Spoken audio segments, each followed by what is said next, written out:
Discovery was scheduled to leave Dundee on her maiden voyage to London early in May 1901, but a series of incidents and inevitable problems, given this was the first ship of its type ever constructed in Britain, delayed her departure for a month.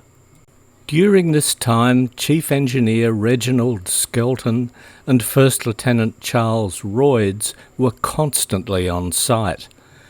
Royds stayed as a guest of the Baxter family, who were the world's largest linen manufacturers and the cornerstone of Dundee's economy, then based on textiles and jam.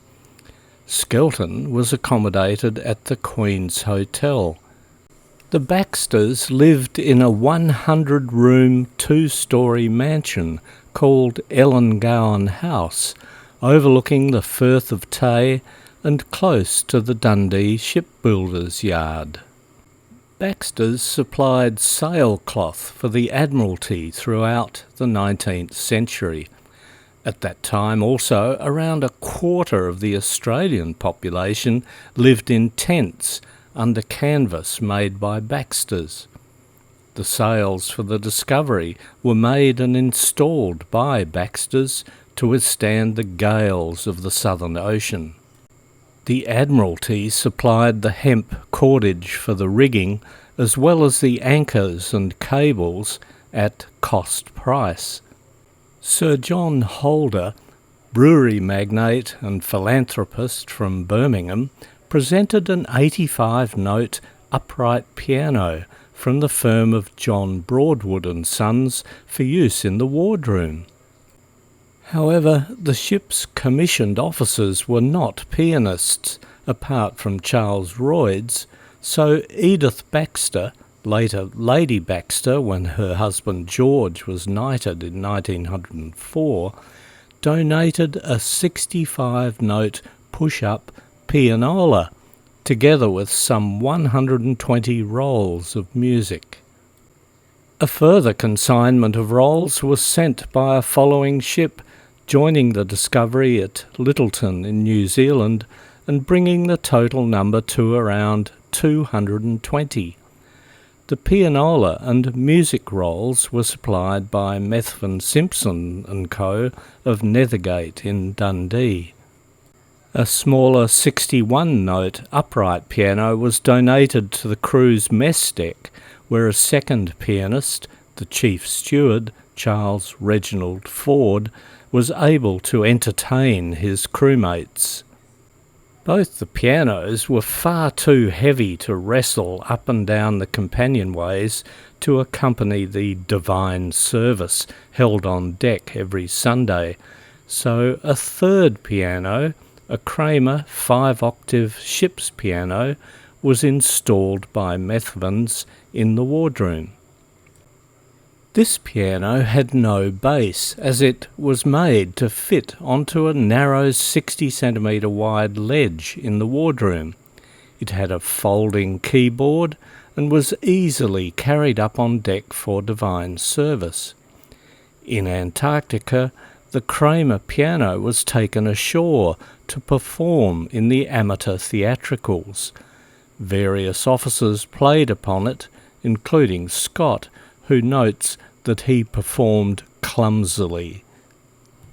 At the conclusion of the expedition, Discovery was put up for sale, and as was common, the wardroom assets were divided up amongst the officers, Charles Royds retaining the two pianos and the pianola.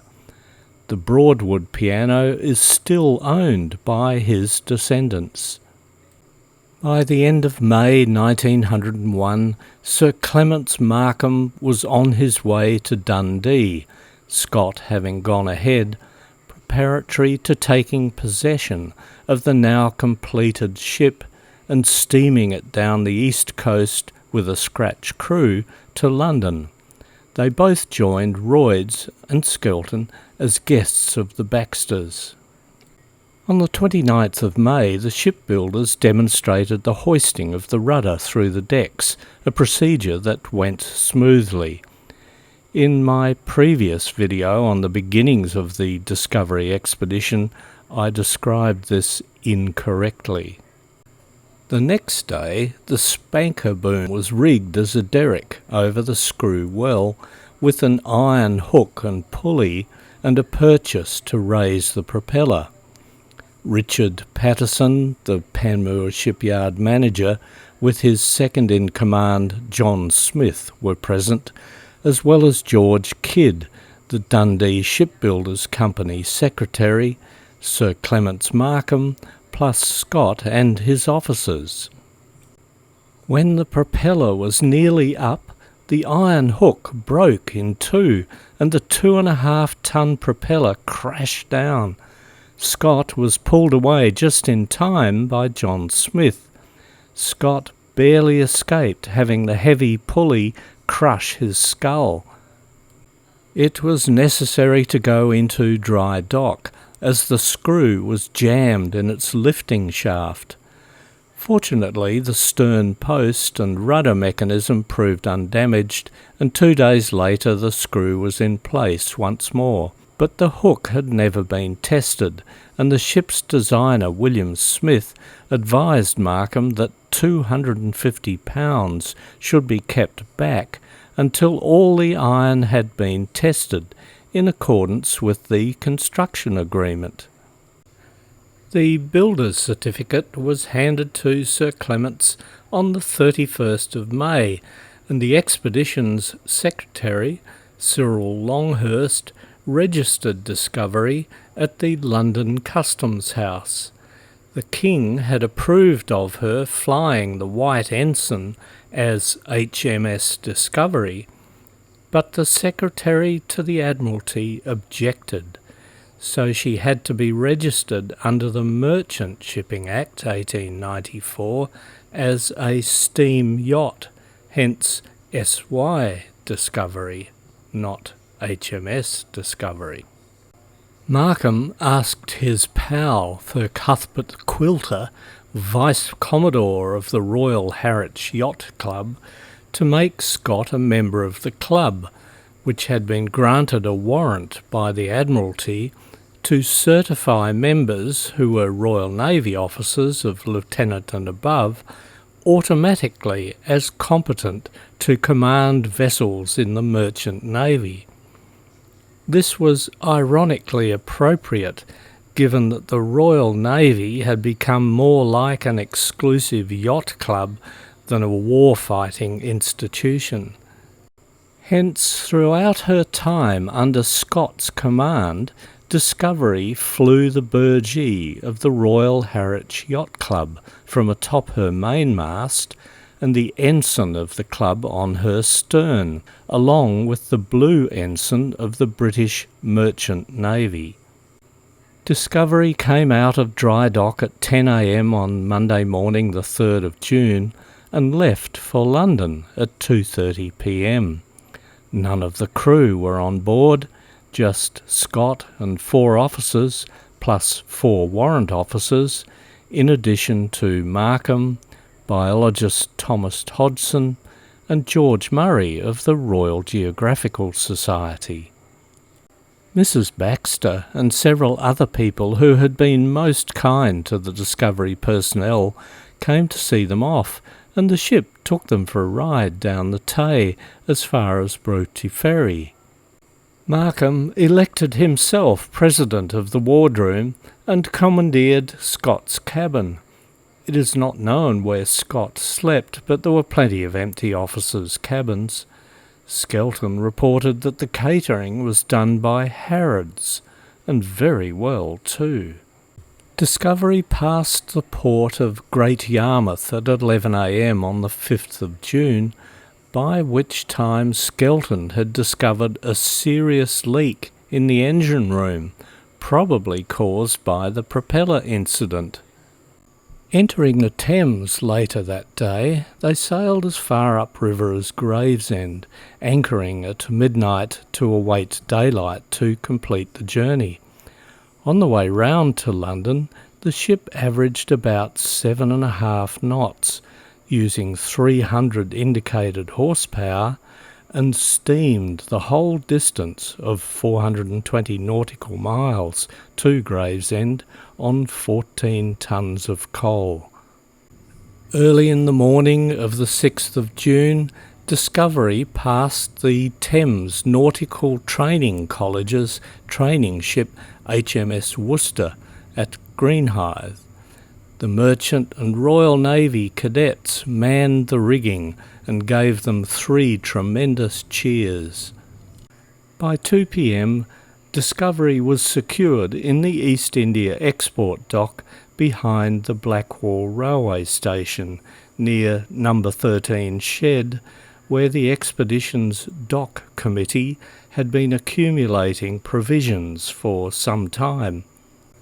Coaling ship was the first task, a dirty job that covered the decks inside and out in a layer of black coal dust. The Royal Navy used anthracite-grade coal mined in Wales and railed to London from Cardiff. This was also the coal supplied to Discovery. The coal wagons were tilted on their side by special tipplers at the East India docks. The coal then transferred to containers that were craned over to the coal chutes on the stern deck of Discovery, which tipped the coal into the bunkers.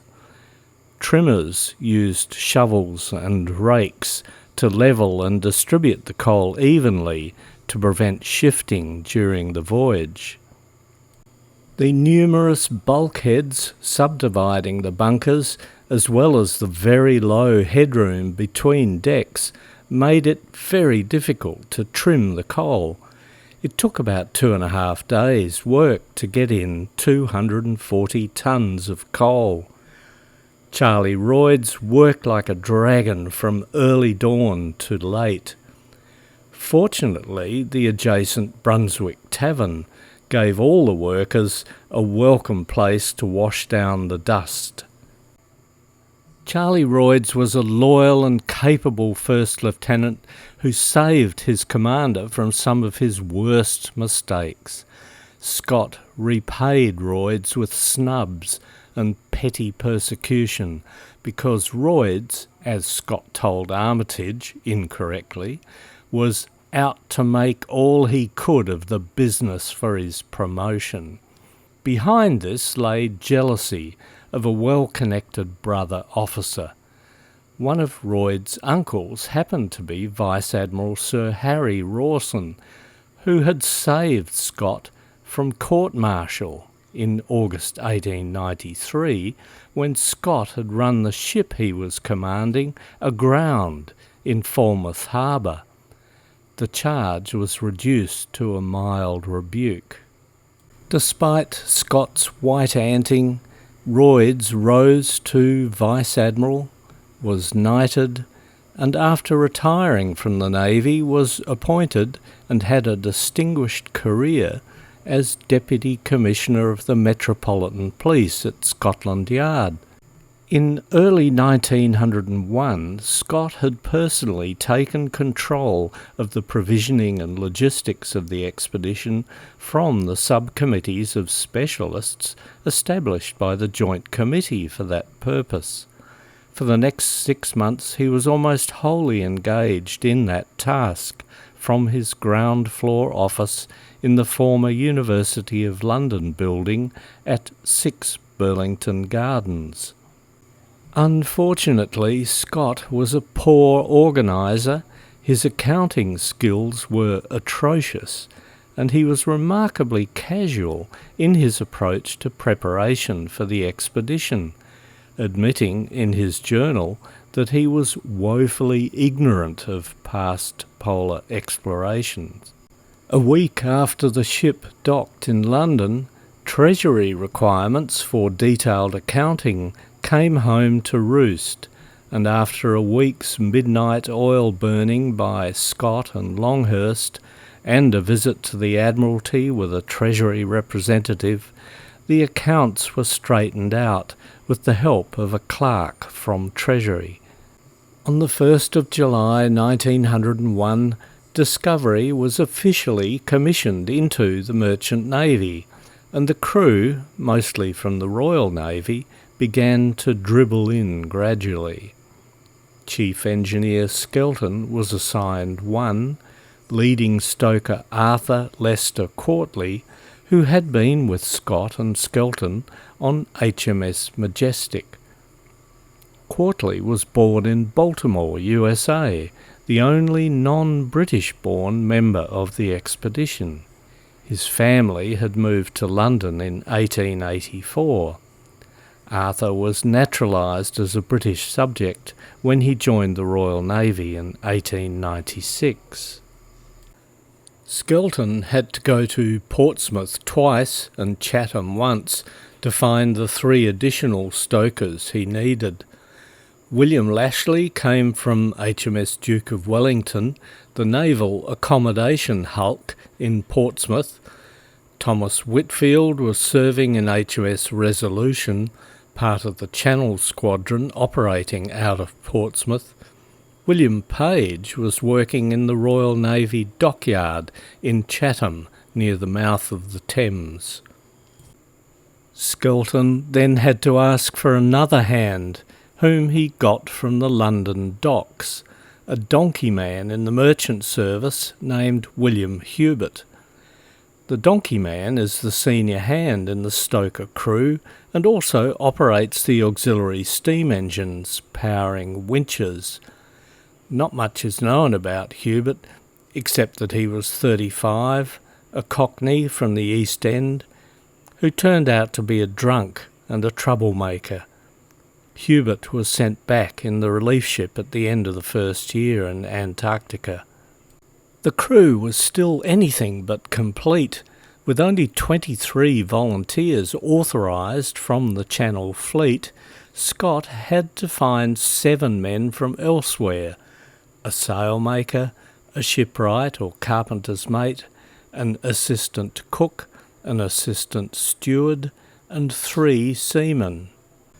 Royds recommended offering the assistant cook's job to Charles Clark from Aberdeen, the cook at the Ben Nevis Observatory, where Royds had spent the midwinter month learning how to take meteorological readings. Clark was quickly recruited. He was also a qualified baker. Enquiries through the Dundee Shipbuilders Company led to James Duncan being hired. Duncan had worked as a shipwright in the construction of Discovery and knew the ship intimately. 2 seamen, John Dargy Walker and James Masterton, both from Dundee and with experience aboard whalers in the northern ice fields, were recruited from their jobs as instructors on the Merchant Navy training ship Mars, anchored in the River Tay opposite Dundee. Further scouring of the London docks yielded sailmaker Hugh Miller, junior steward Albert Dowsett, and a Brixham seaman John Marden. Fortunately, the experienced Albert Armitage had agreed to join the expedition as second in command and was on the payroll from the 1st of January 1901.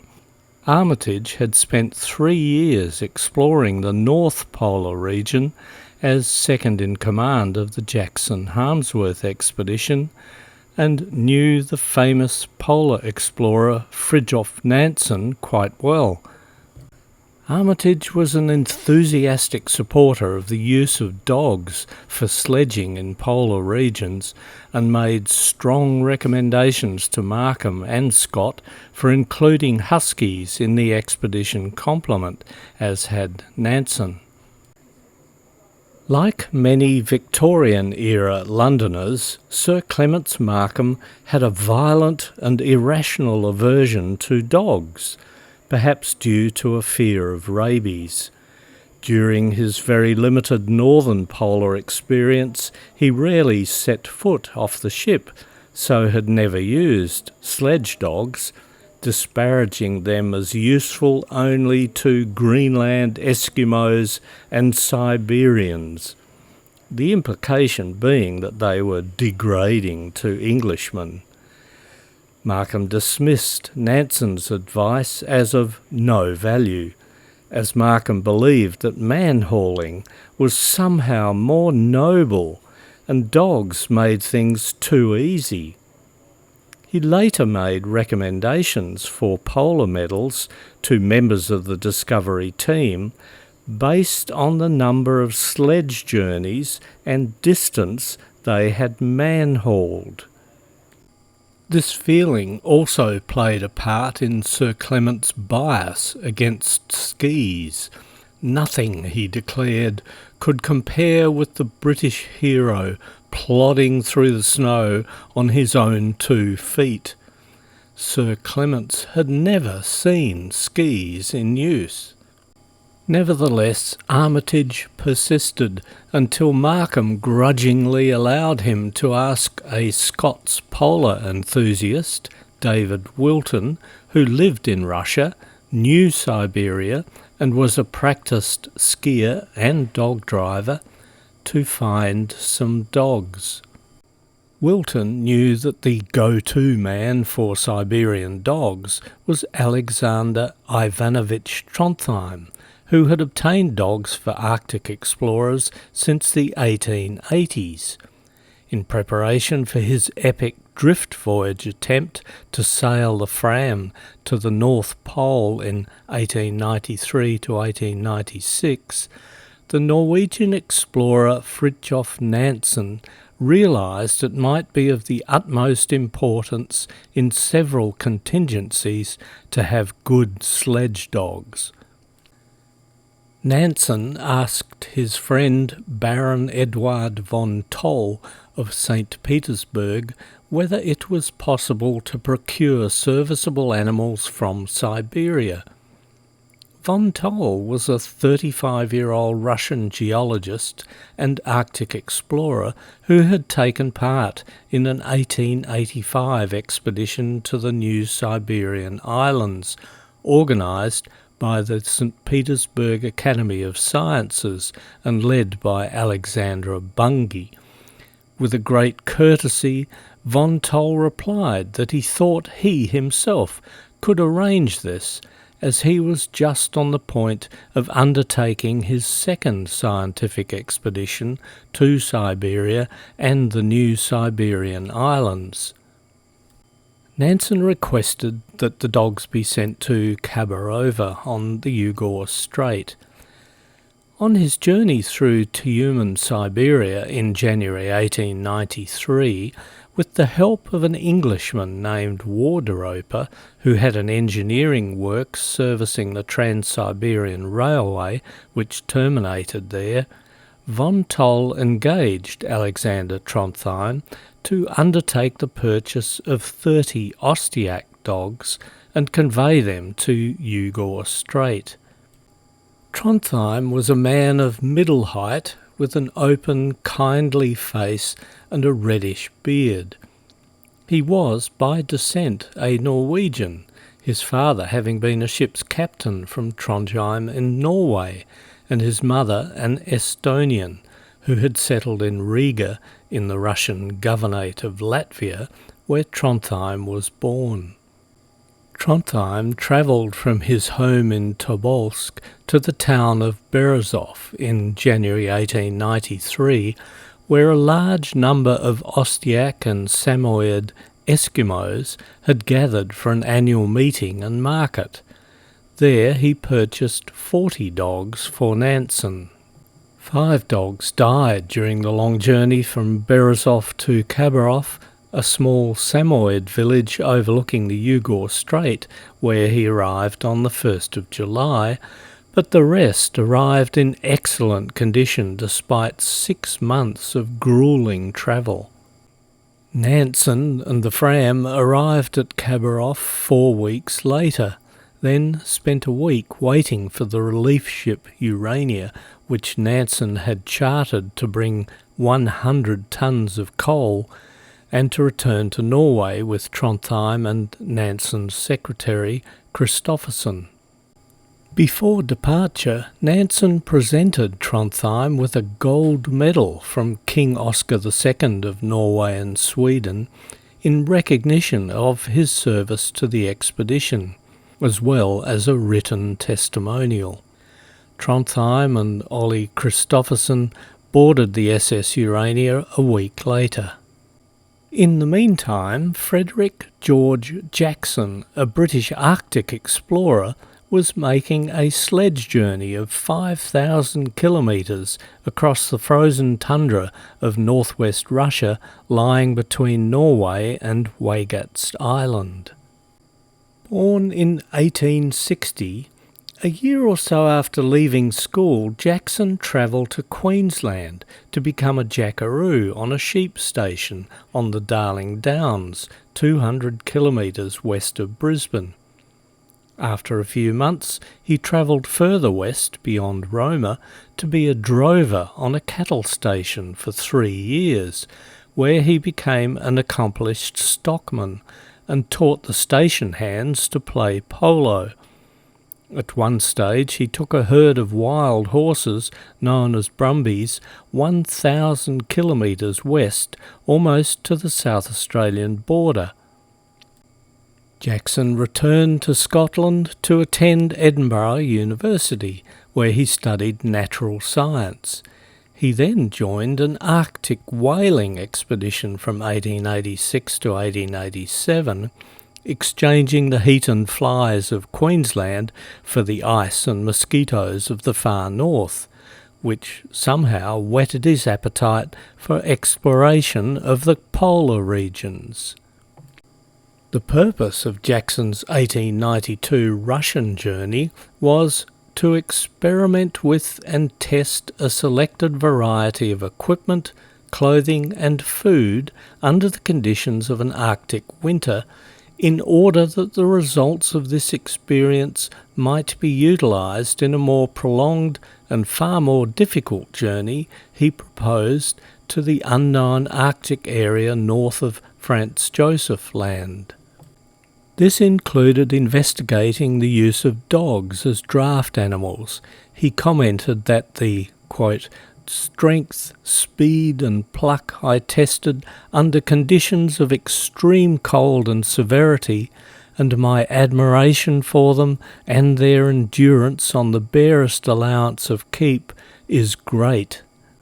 On his way back through Archangel, Jackson was told by the British Vice-Consul there, Henry Cook, that Jackson had received the support of the British newspaper owner Alfred Harmsworth, later Viscount Northcliffe, for his expedition to Franz Josef Land.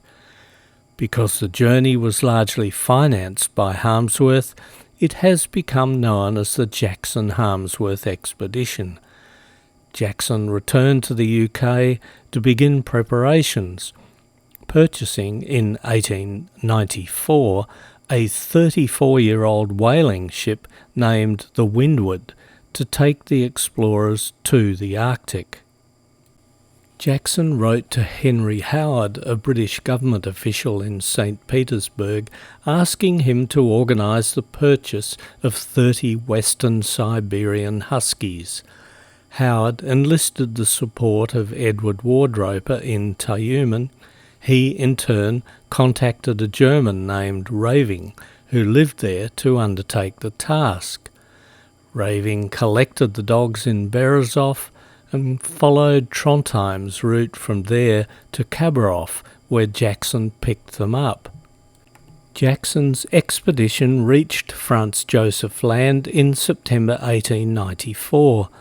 They erected a hut and tents at Cape Flora, spending the following 3 years exploring the archipelago by both sledge and boat. 4 important figures on the Jackson-Harmsworth expedition, including Dr. Reginald Kurtlitz, the medic, and Albert Armitage, the second in command, were involved with Scott's Discovery expedition starting in 1901.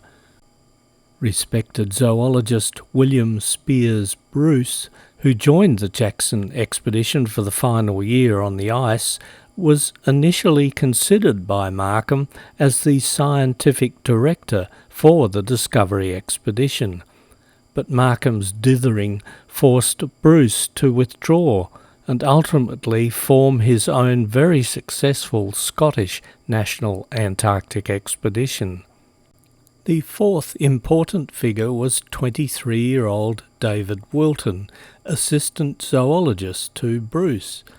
Early in June 1896, the secretary to the Jackson expedition, Arthur Montefiore, was looking for a naturalist to cover the second half of the stay in Franz Josef Land. With only 4 days' notice before the relief ship left, Bruce agreed to go if he could take Wilton with him. The pair scrambled to gather the necessary equipment. On the 9th of June 1896, Windward sailed from London with Bruce and Wilton on board. On the 17th of June 1896, there occurred the surprise arrival of Fridtjof Nansen and a sole companion from the Fram, Hjalmar Johansen, who had attempted a failed dash to the pole and only by good fortune stumbled upon Jackson's field headquarters, Elmwood, on Northbrook Island. 10 days later, the relief ship Windward arrived, departing on the 8th of August with Nansen and Johansen, reaching Vardø in northern Norway a week later, from where telegrams were sent informing the world of Nansen's safe return, before the Windward carried on to London, arriving on the 3rd of September. The arrival of Bruce and Wilton came as a complete surprise to Jackson, but he had met Wilton previously in Archangel and knew Bruce by reputation, so he made them welcome. Together with the rest of the Jackson expedition, they remained in the Arctic for a further year, returning to London in September 1897. Albert Armitage was keen on the Samoyed dogs, so he kept one of the surviving 4 puppies that, together with 22 full-grown dogs, had returned to London with the expedition. A female, which he named Vinca, Armitage took her with him to Antarctica on the Discovery. She survived and returned to London with the expedition in 1904.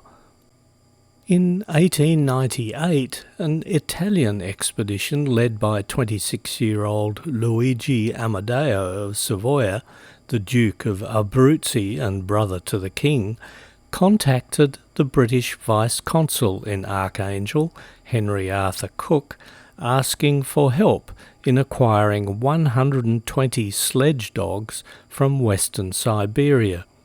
The Duke recognised that, quote, "Dogs are undeniably the most useful animals for man in his expedition with sledges over the ice of the Polar Sea. They have this advantage too, that, unlike horses and reindeer, they readily eat their fellows. Their weight is small, and they can be easily carried on light boats or on ice floes. Their loss represents but a small diminution of motive power in comparison with what would result from the death of a reindeer or of a horse." Henry Cook contacted Alexander Trondheim, who sourced some Chukchi dogs from eastern Siberia. The rest were Samoyeds. With 2 other men, Trondheim started from Tobolsk towards the end of May 1899 and reached Tyumen by means of the rivers Tobol and Tura. The party then made the journey from Tyumen to Kotlas by rail and came down the Dvina River by river steamer to Archangel. In all, a journey of 1,800 kilometres. He arrived at Archangel in the early part of June with 121 dogs. All had been trained to the sledge.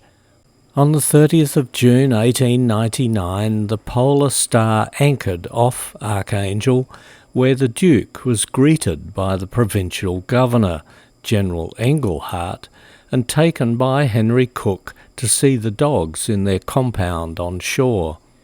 The transaction with Trondheim was completed, and the dogs taken by barge out to the ship for loading. The dogs were housed in 2 rows of cages on each side of the deck, one row above the other, and all survived the voyage to the high Arctic in excellent condition. There they took part in a number of sledge expeditions, using 8 to 9 dogs harnessed to a sledge hauling a maximum 300 kilograms, compared to Scott, who used 4 to 6 dogs for a load of 500 to 600 kilograms, which literally killed most of his dogs. Besides reaching a new farthest north, which was not exceeded until 7 years later by Admiral Peary, the Duke's expedition accomplished much in clearing up the then confused map of the Franz Josef archipelago. The dogs gained the respect and affection of the Italians, who brought them to Italy when the ship returned in late 1900. While the Italians were exploring the Arctic, a Norwegian expedition led by Carsten Borchgrevink was achieving the first establishment of a base in Antarctica and surviving a year exploring part of Victoria Land. The story is told in my YouTube video on Cape Adair. The point of this exhaustive review of previous polar expeditioners' experience with dogs is to show how wrong Markham and Scott were to ignore the value of dogs, and how right it was for Albert Armitage to contact his former colleague David Wilton to try and acquire some dogs for the Discovery expedition. Wilton knew that Alexander Trondheim was currently collecting some 100 or so dogs in Siberia for an American expedition led by meteorologist Evelyn Briggs Baldwin. Although the Baldwin expedition subsequently failed to reach the North Pole, this was the first in the world to survive using a hydrogen balloon for observation in polar regions. An earlier Swedish attempt ended fatally for all concerned. Given that Baldwin's flagship, the SS America, was fitting out in Dundee at the same time as Scott's Discovery, it is possible that there was some interaction with Baldwin that enthused Scott on the concept of using a balloon in Antarctica. Wilton persuaded Trondheim to add his modest order of 25 Siberian Huskies, bring the whole pack to Archangel, and let him have first choice, which Trondheim accomplished. The dogs were shipped from Archangel to London and quartered in the London Zoo for the first 10 days of July. Scott did not make the time to go and see them. Wilton offered to join Scott's team as a dog driver and trainer, but was refused. Thus Scott bought dogs, but went south without anybody who knew how to handle them. Rather than put up with the dogs being on his lovely brand new ship, Scott had them shipped separately to New Zealand in mid-July in the care of William Isaac Weller, a member of the London Fire Brigade who had volunteered for the expedition. The Huskies arrived in Lyttelton in November and were housed on Quail Island, an 81-hectare island approximately 3 kilometres from the port of Lyttelton. The island served as a leper colony, human and animal quarantine station from 1875 through to 1925. Although the dogs were reportedly in capital condition and apparently in good humour when they left Quail Island on board Discovery in late December 1901, they failed to perform in the Antarctic. The lack of an experienced sledge dog handler saw the dogs driven far too hard. Too few dogs pulling grossly overloaded sledges with insufficient rest to recover. Not only that, their diet was utterly inadequate. Scott fed these carnivorous animals with biscuits that lacked the nutrition they needed. New Zealand researchers have analysed the dog biscuits that Scott left behind in Antarctica. To match the energy intake needed by modern sledge dogs, Scott's huskies would have needed to eat around 3 kilograms of dog biscuits a day. However, the diaries show daily dog rations were only around half a kilogram of biscuits and were sometimes as low as 300 grams, only 1/10 of what they required. Yet there was an abundance of natural food like seals and penguins on which they would have thrived. Through neglect and willful ignorance, sadly, except for Armitage's pet, who did not go sledging, eventually all the dogs died of exhaustion or starvation. Markham and Scott also ignored 150 years of Royal Navy experience in the prevention of scurvy. Nansen had advised that a wide variety of food in the diet would be effective. But over half the food supplies for 3 years, catered by Scott and loaded onto Discovery in London, consisted of tinned meat. Scott's idea of a varied diet was to have 37 different types of tinned meat. This was despite the advice of Dr. Koettlitz, who had been appointed by Markham because of Koetlitz's 3 years in the North Polar region as doctor to the Jackson-Harmsworth expedition. During those 3 years, thanks to Koettlitz, not one member of the land party suffered from scurvy.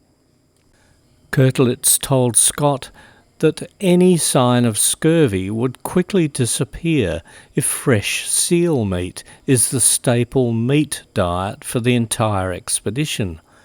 Markham and Scott rejected this medical advice outright, although Scott fortunately changed his mind once he got to Antarctica and nearly all his men came down with scurvy. It appears that Markham was revolted by the thought of Englishmen killing and eating wildlife, notwithstanding the annual slaughter in England of ducks, 40 million pheasants and other birds. Penguins were birds too, and in fact the expeditioners later found them quite tasty. Scott's choice of foodstuffs included 1.6 tons of chocolate and 2 tons of cocoa powder, which was kindly provided for free by Cadbury's. 710 litres of lime juice was donated by Evans and Lesher. That works out at 2 millilitres, that is literally just a few drops per man per day, although that brand of lime juice was ineffective anyway compared to lemon juice, which contains twice the vitamin C content. Other donations included 9 tons of flour from Coleman's, plus their mustard. They capitalised on this donation with a vigorous advertising campaign. Bird and Sons donated 8 hundredweight, nearly half a ton, of baking soda and custard powder. The bulk of the remaining food consisted of 1,200 cases of tins purchased from McConaughey Brothers, the major supplier to the British Army, including only 1.5 tons of tinned vegetables, or 5 grams per day per man. The McConaughey Company's major factory was on the Isle of Dogs, close to where Discovery was birthed.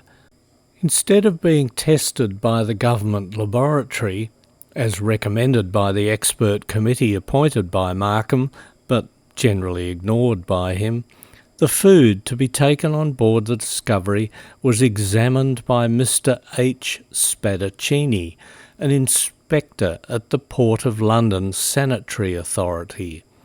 Through the months of June and July 1901, Spadaccini rushed around the expedition's warehouse in the East India Docks, checking every case of supplies. He inspected all tins externally and opened 3 tins from each case in order to examine their contents for signs of decay. These examinations relied not on scientific instruments, but on his sensory observations of sight, smell, and possibly also taste.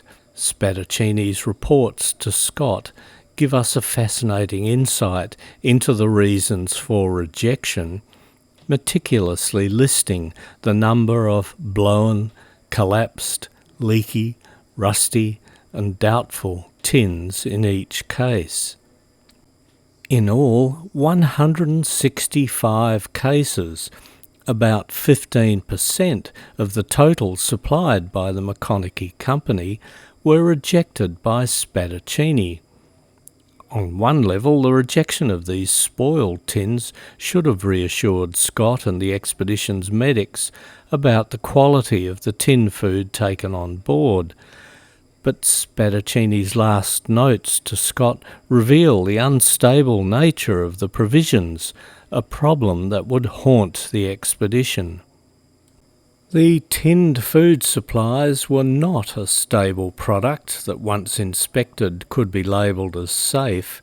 They needed to be re-inspected at different points to check if they had deteriorated. Many tins spoiled on the journey to New Zealand, meaning a significant but unrecorded quantity of unsafe tins were left there.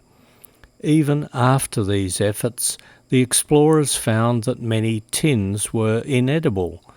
One of the regular duties of the expedition's 2 doctors was the examination of, quote, every tin of food, after it is opened and before it is served.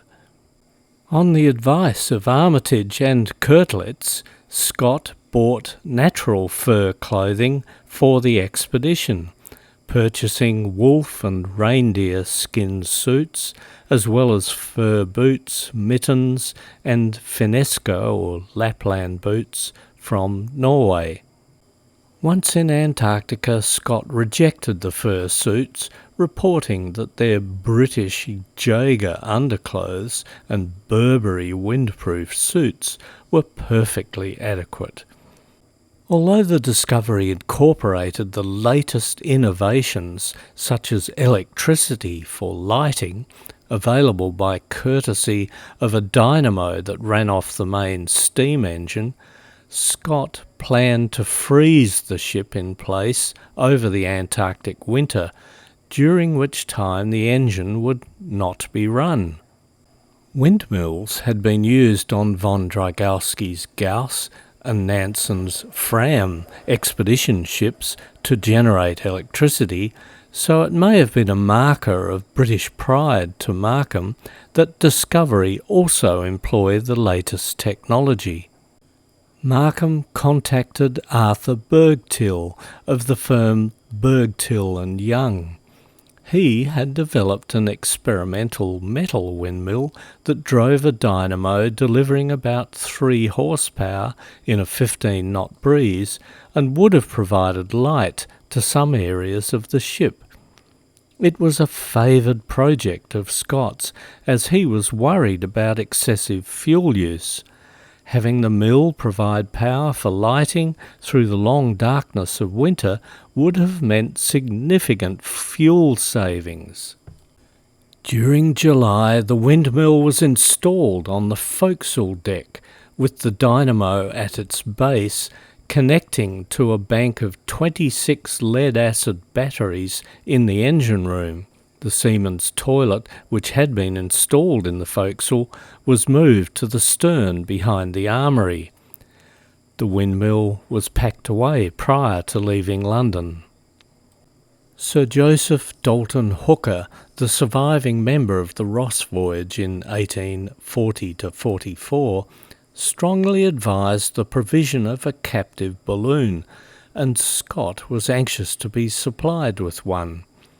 He wrote to the Times, appealing for a special subscription for a balloon of sufficient dimensions to carry a single observer to the height of 500 feet.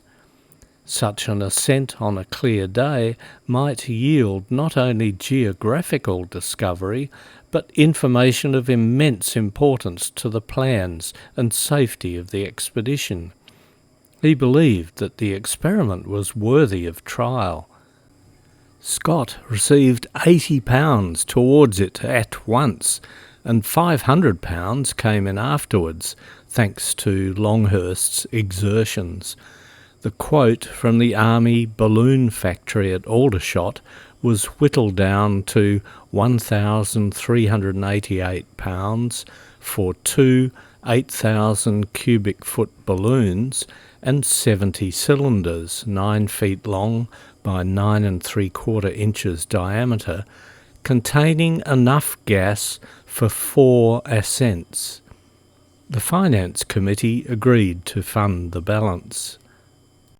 The late decision added more last-minute training to the crowded month before they sailed.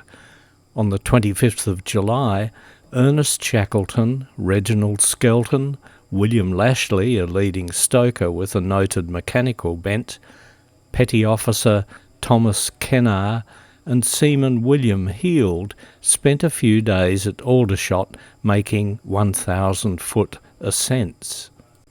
The training was conducted under the supervision of the magnificently mustachioed Captain James Lethbridge Brooke Templar, the head of the Royal Engineers balloon establishment at Aldershot.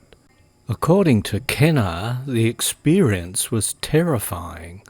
The first day they went up in tethered balloons, with Kennar and a sergeant in one balloon and Shackleton with Lashley in another.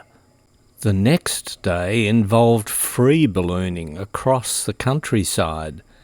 Kennar was told to ride in the net above the basket, and thinking that if they came down, the basket would hit the ground first and absorb the impact, Kennar was happy to comply. No sooner had Shackleton and Lashley reached 1,000 feet in the other balloon than the cold air caused their balloon to deflate. They spun through some trees and tumbled into an oat field, with Shackleton ripping the legs off his fine suit and tearing the back of his jacket. Kennar and his sergeant pursued the falling balloon, but they too lost control and crashed into a flower bed, the gardener giving them an earful of very colourful language. Fortunately, the owner invited them in for refreshments, which they enjoyed until a wagon took them back to Aldershot. So that was the extent of their training in ballooning.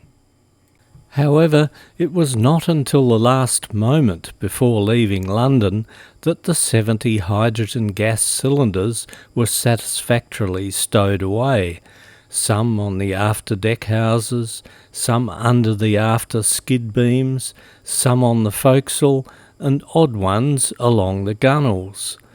An additional difficulty in stowing was the necessity of keeping them outside the magnetic circle, with a radius of 30 feet all round the observatory. Amongst other extravagances, Markham had commissioned Henry Dalton of Burslem in Staffordshire to prepare at great expense a fine bone china dinner service for the wardroom. Each piece was edged in gold and featured the expedition's crest, designed by Markham, of course, which depicted an emperor penguin on an ice floe within a rope-edged banner bearing the words Discovery Antarctic Expedition 1901. Some of these items have survived and now sell at auction at up to £3,500 each.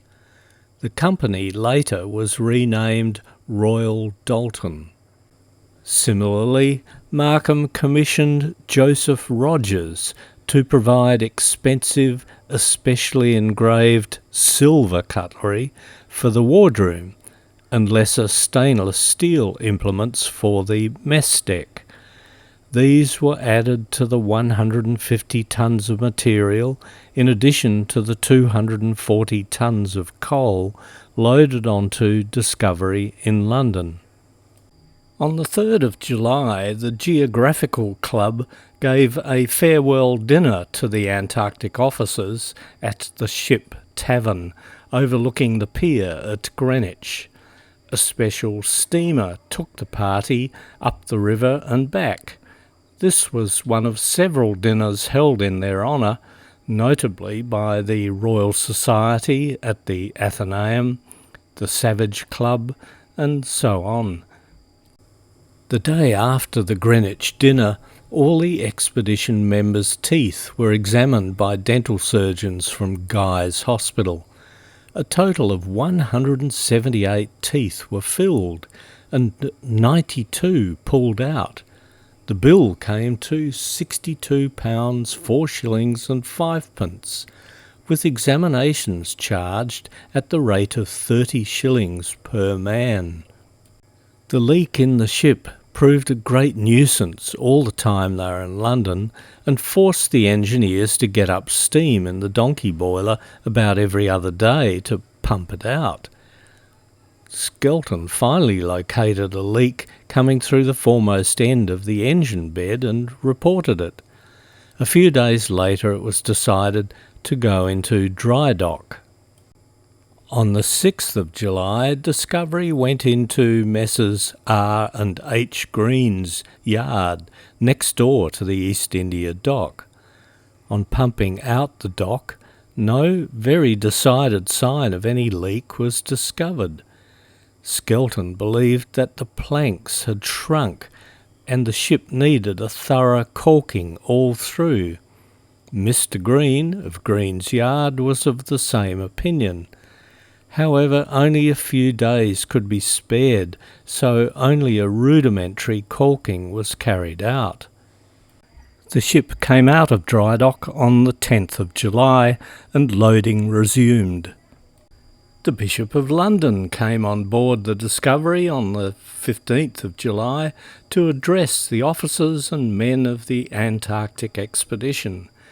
The bishop presented a Bible and a prayer book with inscriptions to be used for Sunday divine service. The next day, Edward Wilson and his bride, Oriana Sauper, were married in Cambridge at a ceremony attended by Sir Clements Markham, who presented the couple with a large triple dessert stand engraved on the footplate to the effect that it was the gift of the officers of the ship. The day after, Wilson brought his bride to see the ship before going on an all-too-short honeymoon stay in Pinner. He and the other scientists and officers were photographed on board. The photograph includes William Shackleton, the physicist appointed to the expedition. Shortly afterwards, Shackleton's appointment was terminated on the spurious grounds that he had bad teeth, although in fact his dentists attested that William's teeth were perfect. The real reason was that William Shackleton was seen to have been a supporter of Professor Gregory and a strong proponent of an emphasis on science guiding the voyage. He had also had an argument with Armitage and Royds about the haphazard dumping of tinned food in the holds within the 30-foot radius of the magnetic laboratory. Under threat of legal action, Scott was forced to pay Shackleton £50 as compensation. Markham realised the only practical candidate to replace William Shackleton was Louis Bernacchi, who had been the physicist for the Southern Cross expedition from 1898 to 1900. Bernacchi would have had to stay behind to learn how to use the Eschenhagen magnetograph, which had not yet been delivered to Kew for testing. Scott and Markham wrote to Bernacchi on the 24th of July. Bernacchi was still at work in London for the Royal Society, reducing the magnetic and other physical observations taken at Cape Adare during the first winter spent by man on the Antarctic continent. Although the Southern Cross work was not quite completed, he accepted at once, despite being unacquainted with the various up-to-date magnetic instruments to be employed. Only when he received a written assurance from Scott that William Shackleton's dismissal was final did Bernacchi accept the position of physicist on the 27th of July. He was instructed to report to the Kew Observatory, but the Eschenhagen magnetometer had been delivered there without instructions, so Bernacchi had to rush to Potsdam in Germany to receive instruction on its use. Afterwards, Bernacchi travelled to Marseille to board a liner for Melbourne. On the 18th of July, both Commander Scott and Lieutenant Michael Barne were issued with their master's certificates by the Board of Trade in London under the Merchant Shipping Act 1894. These were granted under a dispensation whereby Royal Navy officers of lieutenant rank or above were automatically entitled to certification as master of a civilian vessel. Lieutenant Charles Royds received his master's certificate a week after Scott and Barne. Interestingly, this made them 3 years junior in seniority to Second Lieutenant Ernest Shackleton, Royal Navy Reserve, who had qualified as master while serving on the screw schooner Flintshire, and they were 6 years junior to Albert Armitage. Shackleton's certificate had been issued in 1898, after 8 years of training, experience, and passing progressive written and practical exams throughout, culminating in passing the final exam in a naval court in Singapore on the 28th of April 1898. He was far more qualified in sailing ships than any other officer on Discovery except Armitage and perhaps Michael Barne, yet both Barne and Shackleton were relegated to the lowest ranks of the officers.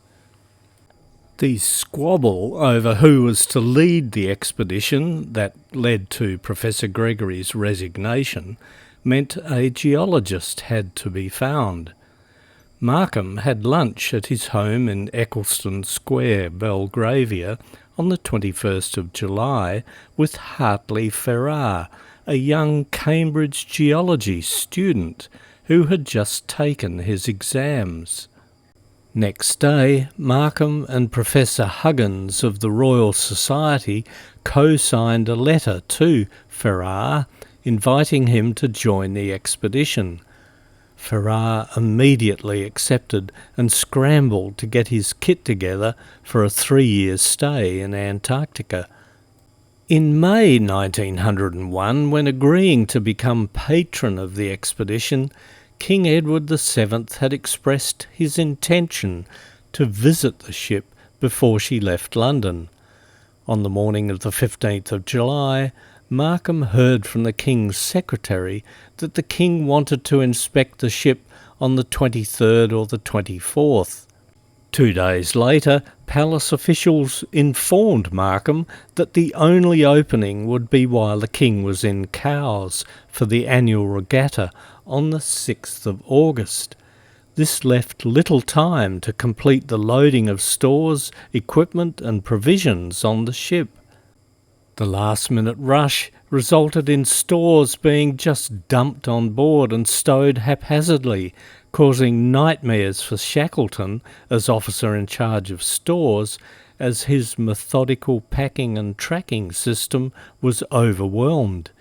It also meant the iron-free zone around the magnetic observatory was violated, thus rendering all the readings taken from the ship during the voyage almost completely useless.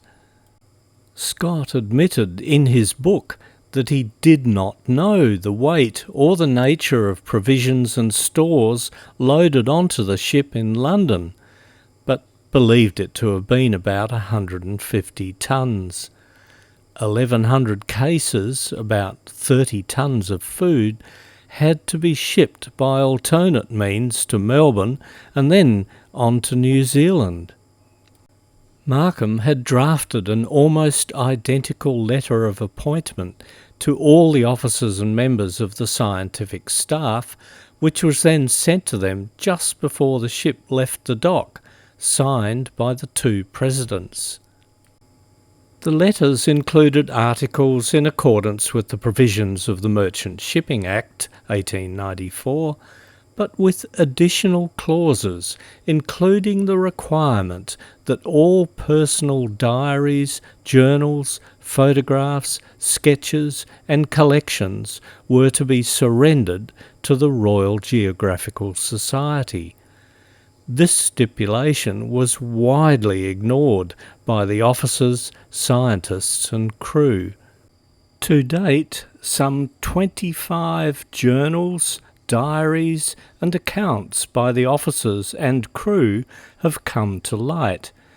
Many, if not most, conflict with Scott's self-laudatory report and shed light on the many inadequacies in his character and command of the expedition. Similarly, an undertaking not to publish anything until 6 months after the publication of the official narrative was ignored by Armitage, Bernacchi, Shackleton and others. These days we would call that an attempt at restraint of trade. Scott was the first to sign the articles on the 22nd of July 1901, followed by Armitage, Royds and Hodgson on the 27th of July. The rest of the officers and scientists signed on the 31st of July, the day the ship left London. The crew agreements were signed on the 27th of July. At noon on the 31st of July, Discovery pushed away from the East India Dock in London and proceeded down the Thames. The vessel was still not completely shipshape. Geese and 3 sheep were housed on deck, and some last-minute detail work on the cabins remained undone. Scott's Aberdeen Terrier Scamp and Armitage's white Samoyed Vinca were in kennels under the starboard bridge ladder, along with 3 kittens, 1 black and 2 tabbies. 3 of the crew attempted to desert and got ashore. 2 were spied hiding behind a cart and were recaptured. The 3rd got as far as the Brunswick Tavern and scoffed a few pints, but came back on board at the last moment. The ship was stacked with committee members of the Royal Geographical Society, including Sir Clements and Lady Markham, and Markham's crony, Sir George Goldie, who so successfully undermined the Royal Society and engineered the resignation of Professor Gregory as scientific leader, thus consigning any pretence of science by the expedition to the slop room. How fitting that the most venomous snake in West Africa should be named after Sir George Goldie. The training ships once again manned the rigging and cheered as Discovery passed. Captain Wilson Barker of the Worcester provided boats at Greenhithe, and after many warm handshakes and farewells, most of the numerous visitors left the ship at 3 p.m, the remainder leaving at Gravesend. Sir Clements Markham went on with the ship, together with Arthur Berthiel, still tinkering with his windmill dynamo to try and make it work. Markham allowed Scott to have the captain's cabin and slept next door in Benacky's vacant cabin. At midnight, Discovery rounded the North Foreland. The pilot, on leaving at Dover, remarked to Lieutenant Barne that he had heard some tall yarns in his time, but Shackleton's yarns topped the lot for long-windedness and for extravagance. Shackleton must have prattled on all through the middle watch. Shackleton claimed at breakfast that Discovery had been nearly run down in the middle watch by a Wilson liner. Discovery arrived at Stokes Bay at 9 p.m. on the 1st of August and anchored near the pier, having seen the Channel Fleet cruising off Portland. The pianola was given a trial by Charlie Royds. It seemed to work well.